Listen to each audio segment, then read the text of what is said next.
just for a moment. I want to hear from you on 0344 499 1000. First up, though, waiting very patiently on the line. Is Baroness Claire Fawkes, the independent peer, of course, and director of the Academy of Ideas. Claire, I can see you on the monitor through my screen that you were sitting there waiting and listening. I mean, look, he can deliver a speech well. He's got his black T-shirt on. He starts with a nice little joke. It's like there's a lot of talk. It was kind of very, you know, hopey changey, wasn't it? Lots of hope, lots of change. Was there enough substance in there for you, though? So I completely credit him, as you say, with a good narrative. But you do have to peel it back. One thing I thought was ironic was he talked about the Peterloo martyrs at the massacre. One of the things they were objecting to was rotten boroughs, in which a very small number of the electorate were able to control what happened in Parliament. And I think this is Andy Burnham, who hasn't even given his maiden speech in Parliament declaring his 10-year plan and assuming control of the country. So, you know, there's a fair amount of rotten borough stuff going on now, even though his romantic, you know, allusion to those wonderful people who fought in the past for us hundreds of years ago in Manchester at Peterloo deserve credit. I'm not sure that he can take any credit for that. He is the inheritor of. No, indeed. Look, I mean, there's a lot of good vibes, you know, and again, it's, you know, it's about optimism. And I think people do need hope. They do need optimism. And I do think, you know, we you know, people have, particularly outside London, but I mean, particularly in the North Midlands, have been largely forgotten. There's a lot to say. And he's got a lot to say about that. But there wasn't that much specific. I mean, one of the things that, again, a lot of that stuff was actually previewed, you know, given briefings in advance. But this idea of a number 10 of the North, big cheers for that. Number 10 extended operation. Number 10 North will be the nerve centre of a rewired Britain. I mean, let's be honest, that's just claptrap, isn't it? About it is, I want this to succeed. Yes. I'm like everyone else. I'm fed up, right, feeling demoralised by politics. But the difficulty is that when he says this will create jobs throughout the North, you think, yes, it'll, as he's pointed out, they're going to be building so many Westminster outlets that there's going to be loads of public sector jobs for people who work for the administration. The idea that what we need is somewhere close to us in order to administer the same kind of politics doesn't work for me. Second thing is that he's outsourcing the crisis of welfare to local mayors. That's what he's saying. He's saying, well, all of these problems with NEETs, references Alan Milburn's very important report on young people not in education and training. But we know that the deeper problem is that young people are, for example, being signed off from work because they have mental health problems, a very broad definition of mental health. Cracking down on the welfare problem and the growth of it is not part of his plan. It's phoning round and getting people on apprenticeships. Now, that's great stuff, right? 1,000 in the whole of Manchester. I mean, 1,000's better than none, but... It's also the case that welfare dependency went up under Burnham in Manchester. Yeah, and there was very little action to deal with it. Right? So you've got that going on. The other thing is, I completely agree with him, of course, about the way that he described our dependence on sending people to universities in order to work. Then he says, the important thing is that we're dependent on university in order to build all of this good growth. He talks about how universities linking up, well, they're all in financial crisis. Lots of them are sacking lots of people. They're going to be delighted he's put them at the centre of this good growth.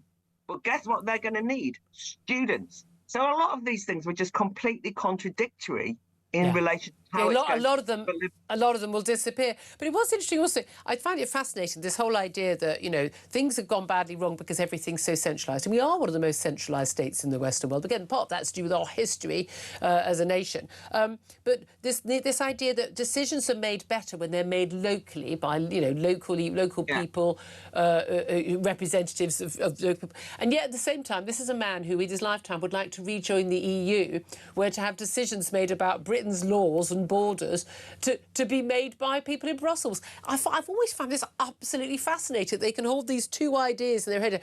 Definitely better if decisions in Manchester or Liverpool are made by people in Manchester or Liverpool, but not decisions for Britain made in Brussels. I agree. I completely agree, of course, as a Brexiteer. But I also want to point out that I'm from Wales. Well, Welsh devolution run by Labour. How's that work? For decades. How did that work out? Yeah. I mean, schooling collapsed. The NHS is absolutely in dire state.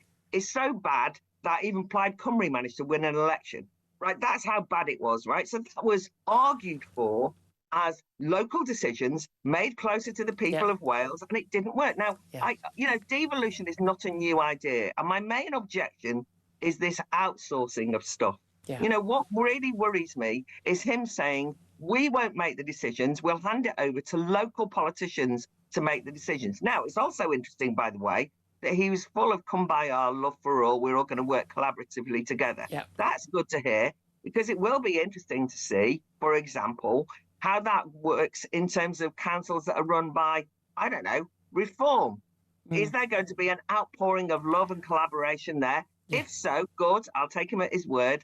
But I don't see it myself. It seemed to me that this was a brilliantly constructed rhetorical speech containing all the things that I want to believe to be true, but which the hard decisions that he, if he is going to be Prime Minister, yet to be decided, not by the British people, but by himself and his cohort in the Labour Party. Yeah. If he's the Prime Minister, he's basically saying, I'm going to hand all the power over to the local mayor over there, the local county council over there, whatever. And they then get the power to do it. Now, that's very dangerous. It can, of course, lead to some insight as to local issues, but it also can lead to him saying, nothing to do with me, mate. What can I do about it? And I don't think it seems courageous in terms of taking on what I consider to be the big issues of our time. Yeah, and indeed, if you think that central government, I mean, he was saying early on, central government hasn't worked, Westminster hasn't, our politics is broken, it hasn't been working for the country. But if you think people in Westminster are useless, how useless do you think your local council is? I mean, probably a damn sight more useless.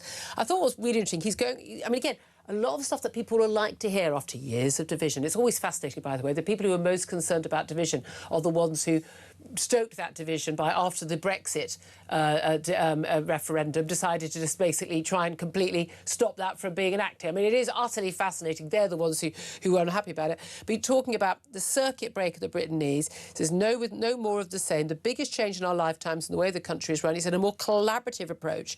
Now, he's talked about getting rid of, having unity, having an inclusive team, not using the whip system in Westminster, where basically if you're punished if you don't vote with the government to intimidate. I mean, well, good luck with that, but how are you going to get anything through? But he says the country spends too much time arguing and not enough time doing. Now, that all sounds lovely, but he said Westminster's set up for division and things, and conflict. Yeah, because you're having a division between how you think the country should be run, what your values are, what your aims are, what your methods are, even if you've got the same aims to get there. Like, yeah, we all want growth. OK, how do you think you're going to get growth? By definition, there are going to be divisions and conflict between those who think you do this and those who think you do that. I mean, this idea, again, it all sounds nice and kumbaya, doesn't it? It does, but I was actually worried about it, because I actually think that healthy political debate and discussion is necessary in order for us to have a battle about which is the best way forward. And you could see that there was already a setup that anyone who objects to him will be seen as a kind of naysayer, negative. Undoubtedly, you might not use the labels far right, but it will be, the way that Starmer would drop that in. But what you would have here is anyone who says, actually, Andy, I disagree with you, say, oh, so you don't want good growth for local people in the area. You're one of the destructive people who are trying to stop us growing. So that worries me. The other thing that worries me is that he said that contracts will be given, I think, if you exhibit positive social value or, what the hell is that? Yeah. What the hell is that? And good growth. I mean, at this stage, I want growth. I don't want it to have to be morally virtuous on its way. I worry that then what they'll do is they'll give contracts out to companies that box tick their way through some, I don't know, environmental, social targets or net zero targets or equality, diversity, inclusion targets. They'll be the good contractors and they'll deliver good growth because on the right side of history. Yeah. And what that means is they're putting forward barriers to actually what needs to be freed up, which is the people need to be free in order to, develop and invest and so on. Yeah. I genuinely am scared as well about the amount of, he says that it's almost as though he's giving up control to local areas, but there's a huge amount of prescription in what he described. Here's your money, but this is what you're going to do. Baroness Claire Fox, we'll have to leave it there. There's so much to talk about in the speech. Again, not much detail, but a lot of aims. There'll be a lot more coverage of that. Independent peer, director of the Academy of Ideas. Thank you so much for joining us. Quick thoughts from Claire Pearsall. We were just sort of, facial expressions.